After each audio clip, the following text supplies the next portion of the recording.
Greetings everyone. Just wanted to make one more video on my personal testimony, but this time focusing more on how God helped me with the situation that I was mainly having with my parents, but also other relatives as well. So I've titled this one "How God Saved Me from Narcissistic Parents."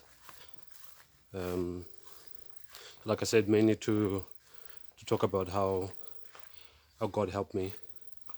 This is for the purpose of also helping others.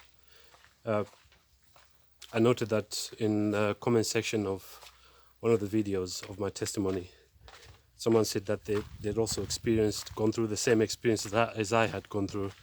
So there may be others as well who are going through similar experiences of dealing with narcissistic parents who might need a bit more help as to how they can deal with those kind of situations.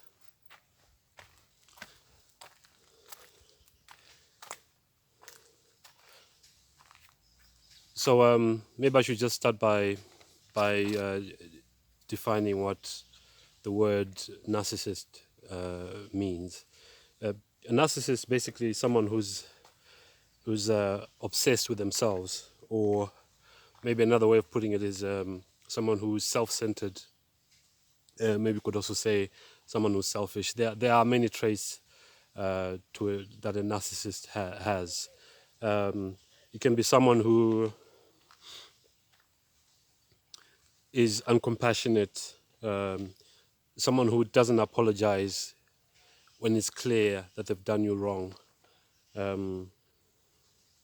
someone who has a sense of entitlement, someone who thinks that because you're their child, you have to do stuff for them, even if it's against your will. It can also be someone who's a sadist, and a sadist is someone who enjoys the pain of others. Someone who potentially can also cause someone pain and actually enjoy watching that person going through that painful experience. And that obviously, such a person can be someone who lacks empathy.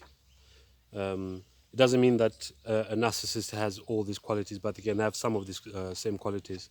Now, before I go any further, I just wanted to define what slavery is. I define slavery as anything that is done to you or to me against my will. Anything that is done to me against my will, I class that as slavery.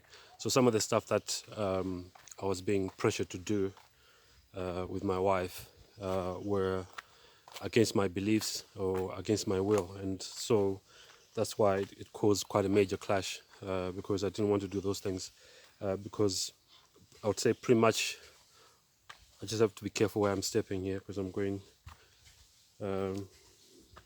just getting down from this rock. I think I mentioned in my first video that I would define myself as a Bible believing Protestant Christian. So I don't believe anything that's outside Scripture, which does not line up with Scripture.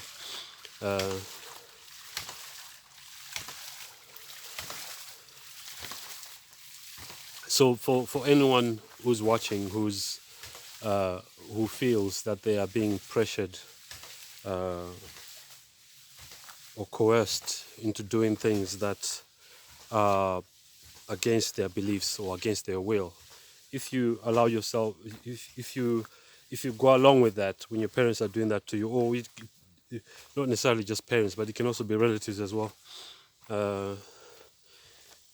If you're coerced into doing something against your will and you go along with it, you are allowing yourself to be enslaved. So I think sometimes we, especially as Africans, sometimes when someone older than you, like a parent or another relative who's older than you, when they tell you to do something, it's like there seems to be this unwritten rule that you can't say no. But you can, if you don't like something, you can say no. You know, even as a child, you can say no.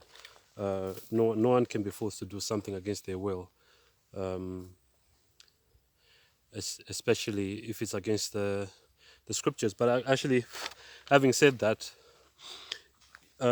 one can also be forced to do something that's actually written down in scripture when it's against their will, and even that is wrong. Like I mentioned in my first video that my mother coerced me to get baptized just because my younger brother, my little brother who follows me, had decided that he wanted to get baptized. So I mean, even that's wrong. And because of that, I actually had to be rebaptized in 2021, when I fully understood what it means to be a Christian, and having a clear understanding of Christian doctrine, without anyone pushing me.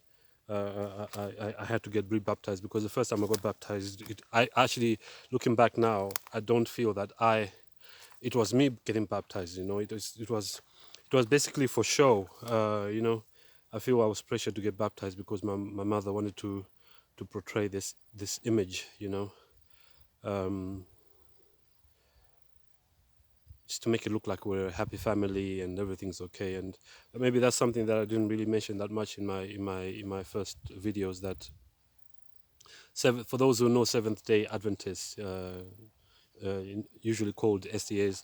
SDAs are very they're normally very well dressed when they're going to church, you know. So sometimes the outside appearance can be very deceptive, you know, because there was a lot of stuff going on at home, which wasn't okay, you know. But I guess no one could see that because we went to church with my mother. Like my dad wasn't there, but we went to church with my mother, and everything seemed okay. But looks can be deceiving, and that's why they say never judge a book by the cover.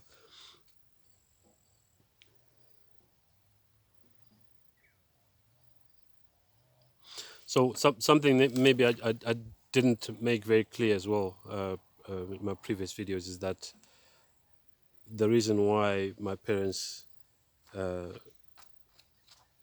dislike my wife is once again because of this issue of the fact that my parents are narcissistic, both of them actually. So they expected my wife to do certain things for them, but like I said, that's not why I got married. I didn't get married so my wife can run around for my parents. But that's and also something else is what that was happening, which I maybe didn't fully explain, was that before I got married, my parents used to ask me for financial assistance, and I would help them as much as I could, and sometimes they would ask me for large amounts of money. So when I then got married and I couldn't, sometimes I would say no, or sometimes I wouldn't give them as much money as I wanted. That it became an issue, you know, and so my parents felt that my wife was getting in the way of them receiving money from me. So that's why they don't like my wife, and that's why my dad made that comment once that I should choose between my parents and my wife, which obviously I choose to be with my wife. After all, I don't really have I've never had a good relationship with my parents. You know, it's been said before that we don't choose our which families we're born into, but you can choose who your friends are, and you can choose who you get married to. So I chose to get married to my wife. So I mean that's not really a statement that should have been made by my dad, because it's pretty obvious. I got married because I chose to be with my wife. I wasn't forced. So I just wanted to share some scriptures about how God helped me when I was going through all this, and as I think I explained very clearly in my previous videos, that I tried as much as I could to continue having a relationship with my dad, despite all that was done to me and my siblings and my mother as well. But I won't say too much about my mother now, because that's her decision. You know, if she wants to be in an abusive relationship with my dad, that's her problem. I've tried to help as much as I can. So, I mean, despite the fact that my dad never spent time with me, when I was growing up, and then he wanted to force himself on me and my wife when I was now married and in my own home. I mean, I still continue to talk to him, and when I look back, sometimes I just think the point at which I should have cut off my relationship with my dad was when he assaulted my mother in the presence of the neighbors, or when the neighbors were watching. But that's in the past now, and I can't do anything about that. So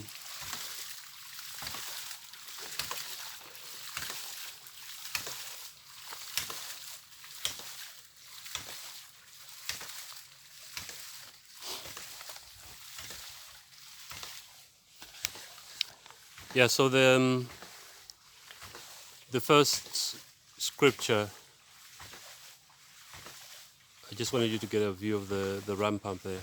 The first scripture that I want to share is Proverbs 17:15, which says, "He who justifies the wicked and he who condemns the just, both are an abomination unto the Lord." Now, this verse really helped me, because when I was going through issues with my parents, there were many relatives and even family members, like my brother who follows me. He was supporting my dad without even knowing all the facts about what had happened, in terms of, especially in terms of my dad being verbally abusive towards me and my wife. So there were many relatives who supported my dad or my parents, knowing that me and my wife had been wronged. So this verse helped me, because something else I need to mention, which I might have mentioned previously, is that most of my relatives are SDAs, so they should know better, but they supported my dad, even knowing that he was being verbally abusive to me and my wife. So this verse helped me to understand that God is very much displeased when people support someone who is doing wrong to another person, you know. And the verse actually says, "He who condemns the just." So a just person is someone who is basically innocent, who hasn't done anything wrong. When that person is being condemned, God is not happy with that. So another verse is Psalms 27 verse 10, which says, this is the King David writing, he said, "When my father and my mother forsake me, then the Lord will take me up." So I was really comforted by this verse, because it showed me that even so when I had my when I had this argument with my dad, and basically I stopped talking to him and my mum. And my mum actually explained everything that happened to my mum, and she still supported my dad. They both stopped talking to me. And one of my younger, the last born in my family, he actually said it's like a silent punishment. You know, they stopped talking to me because they thought I was going to be. They thought they were punishing me by not talking to me, but. So this verse made me realize that actually I didn't really need to be to have a relationship with my parents when they were being so abusive, because God in heaven is my father. I don't need an abusive parent, you know, whilst I'm here on this earth. God is my father. And also the other thing as well is, which I also mentioned, was that my mother-in-law, she's been very good to me. She's never once complained about me. She's never called me to complain, to say, "Why aren't you doing this for me?" Never ever. She complained about me, and she's even given me advice. She's actually she's the only person, whilst I was going through all these issues with my parents, who actually gave me good advice. She said, "Stay away from your parents if they're being like that," you know. So that's something that I learned quite late in life, that this issue of relationships, you are not forced. No one is forced to have a relationship with an abusive person. If someone is being abusive to you, then walk away, you know, because there seems to be a tendency sometimes, even especially amongst Christians, to talk about forgiveness all the time. But which is important